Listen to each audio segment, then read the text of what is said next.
Sampurasun. Pemirsa, selamat berjumpa kembali bersama channelnya Dedi Blog Kirata Sunda. Pada edisi kali ini saya akan berbagi informasi mengenai aksara Sunda, yaitu huruf Sunda yang ke-12. Untuk itu selamat menyaksikan tayangan video berikut ini. Pemirsa, coba perhatikan, ini adalah aksara Sunda yang ke-12 ya pemirsa. Yang ke-12 itu dalam huruf Latin itu adalah L ya pemirsa. Huruf L ya. Huruf L, huruf Latin itu L ya, ini yang ke-12.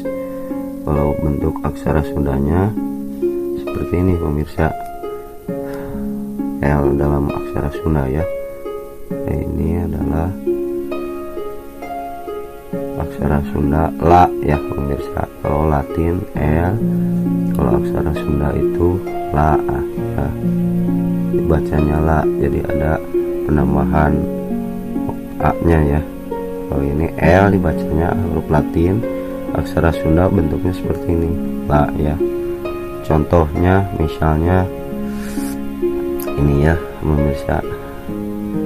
Contohnya dalam satu kata, misalnya dalam nama ya, ini nah ini ya, ini La ya pemirsa, aksara Sunda La. Ini Ra ya pemirsa, jadi dibacanya Lara ya. Lara itu sedih ya, sedih misalnya ya, kalau satu kata. Kalau ini misalnya kalau begini lagi bukan sedih ya pemirsa. Nah ini Sa pemirsa, ini Na ya pemirsa, ini Ta ya pemirsa, ini Nga pemirsa ya. Jadi sana tanga ya pemirsa. Sana nih sa na tanga ya pemirsa. Nih Lara sana tanga ya. Nah yang kita kenal adalah sebuah nama ya pemirsa, yaitu Lara Santang ya pemirsa. Sebuah nama ya, Lara Santang ya pemirsa. Lara Santang. Nah, aksara dasarnya seperti ini. Kadang ada nyebutnya Ra ya, jadi Rara ya, Rara Santang ya. Silahkan ya, ada yang nyebutnya juga Lara Santang ya. Lara Santang itu kakaknya Prabu Kian Santang ya. Jadi ini adalah seorang putri raja ya, Putri Lara Santang atau Rara Santang ya. Ini adalah anak kedua Prabu Siliwangi ya, atau Prabu Jaya Dewata ya. Maaf pemirsa. Lara Sanatanga. Aduh, maaf pemirsa nih, ini batuk.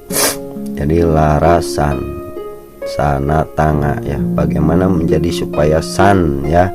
Nah N ini kita beri tanda pamae pemirsa. Nah ini pemirsa, nah ini beri tanda pamae supaya A nya hilang pemirsa ya, hilang. Pamae menjadi N nya saja ya. Setelah, kalau tidak ada tanda pamae jadi na ya, ini aksara Sunda. Nah kalau diberi tanda pamae ini menjadi begini pemirsa, N, tinggal N nya saja ya, A nya hilang ya, A nya hilang pemirsa. Nah jadi san ya. Nita nya tetap, ini nga ya pemirsa. Ini juga beri tanda pamae pemirsa. Nah, untuk menghilangkan bunyi A ya, ini ya, A ya, A nya jadi hilang ya. Nah ini boleh juga menulis seperti ini ya. Tadinya sana tanga, jadi karena ada pemain jadi san tang ya. Nah untuk mengganti huruf NG ini atau aksara Sunda untuk huruf G ini. Nah, kita sudah diberi tanda baca ya dalam aksara Sunda. Penggantinya adalah bulatan kecil di atas huruf tak terakhir ini ya. Jadi di sini pemirsa nih ada bulatan begini. Jadi ini hilang pemirsa. Ini hilang. Jadi dibacanya tang ya. Jadi penulisan seperti ini pemirsa ya. Nah, ini bisa seperti ini ya. Nah, bisa seperti ini penulisan G ini ya. G ini, NG ini bisa seperti ini ya, nggak diberi tanda pemain. Nah, namun yang sekarang sudah ada tanda baca pemirsa. Jadi untuk menambahkan NG ini ya, untuk menambahkan NG ini kita cukup beri tanda di sini panyecek ya pemirsa. Ini tanda baca panyecek, yaitu fungsinya menambah huruf NG ya. Jadi tidak seperti tadi lagi nggak tanda pamaih ya. Ini adalah sama ya pemirsa. Nah, ya, jadi bisa pakai ini, pakai ini ya pemirsa. Sekarang udah pakai tanda baca ini pemirsa ya. Jadi menambah huruf NG itu memakai tanda baca panyecek ya pemirsa.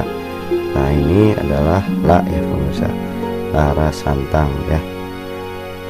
Misalnya contoh lagi ya pemirsa, misalnya lang ya. Nah, sekarang lang. Nah, ini lang ya pemirsa. Aduh, maaf ya jelek.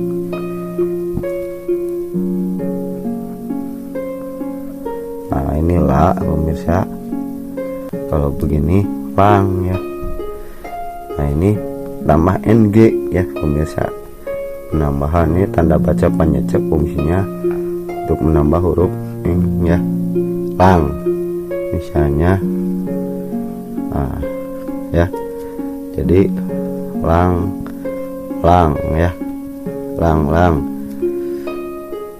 buana misalkan. Nah, pemirsa, ini ba pemirsa ya. Kalau tanda diberi tanda panyuku di bawahnya untuk merubah bunyi a jadi u ya. Tadinya ba ya, ini ba, tadinya ba pemirsa. Nah ya, ba setelah diberi tanda ini ba ya, huruf ba tanda panyuku berubah menjadi bu ya, bu ya pemirsa. Nah, ini adalah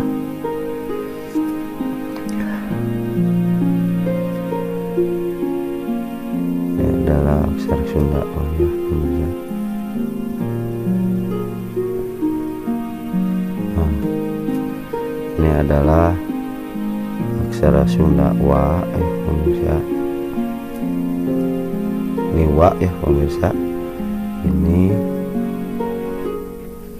aksara Sundana ya. Nah, jadi dibacanya lang buana ya. Ada yang tahu lang buana pemirsa? Ini adalah seorang putra raja juga ya pemirsa, Prabu Maharaja ya, Prabu Maharaja Sunda ini pemirsa. Putranya Prabu Dharmaraja dengan Ibu Ratu Dewi Sulastri ya pemirsa.